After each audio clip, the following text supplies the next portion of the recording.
بسم اللہ الرحمن الرحیم۔ خواب میں پرندہ دیکھنے کی کیا تعبیر ہے؟ خواب کے اندر خوبصورت اور اچھا پرندہ دیکھنا یہ خیر اور رزق کی علامت ہے، اور کسی جگہ سے کسی گمشدہ آدمی کے بارے میں خبر آنے کی علامت ہے۔ اگر کسی آدمی نے دیکھا پرندہ اڑ گیا اور پھر واپس آ گیا تو یہ خیر آنے کی، مراد بر آنے کی علامت ہوا کرتی ہے۔ اور اگر کسی آدمی نے دیکھا کہ بد حیت، برا، کالا، گندا پرندہ اس نے دیکھا ہے جسے وہ ناپسند کرتا ہے، اس کے علاقے میں بھی اس پرندے کی بری تعبیر مراد لی جاتی ہے، اس کو برا سمجھا جاتا ہے، تو اس بات کی دلیل ہے کہ اس آدمی کو نقصان ہوگا، نامراد ہوگا، اور اس آدمی کا کوئی کام رک جائے گا، اور اس کو اپنے اعمال کی طرف توجہ دینی چاہیے۔ اس کے کسی عمل کے اندر برائی ہے، اس برائی کو لازمی طور پہ ترک کر دے، وگرنہ نقصان اٹھائے گا۔ اگر کسی آدمی نے دیکھا نامعلوم خوبصورت، پیارا اور اچھا پرندہ آ رہا ہے اور آ کے اس کے کندھے پہ بیٹھ جاتا ہے، سر پہ بیٹھتا ہے، یا اس کے پاس آ جاتا ہے، اس سے مانوس ہو جاتا ہے، تو یہ رزق حاصل ہونے کی طرف اشارہ ہے،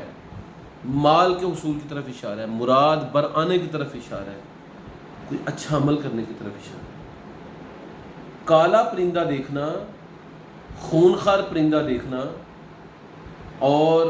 فاسق پرندہ دیکھنا، جس طرح ایل ہے، کوا ہے اور گدھ ہے، تو یہ حرام مال کے حصول کی طرف یا خواہشات کو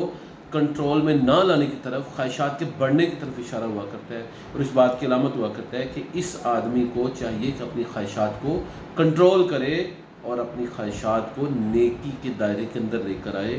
بری خواہشات کو ترک کرے۔ اسی طرح خواب کے اندر کالے پرندے کو دیکھنا، وہ پرندہ کہ جو خوبصورت آواز والا، جس طرح بلبل ہے یا فاختہ ہے، اگر کالے رنگ کا دیکھا ہے تو یہ کسی خوبصورت سریلی آواز والے شخص کے ساتھ ملاقات یا کسی گویے سے ملاقات کی طرف اشارہ ہوا کرتا ہے، یا اس بات کی طرف اشارہ ہوا کرتا ہے کہ اس بندے کی جس نے خواب دیکھا ہے آواز میں تاثیر ہوگی اور لوگ اس کے گرویدہ ہو جائیں گے۔ گھر کے اندر کسی مقرر آدمی کے، کسی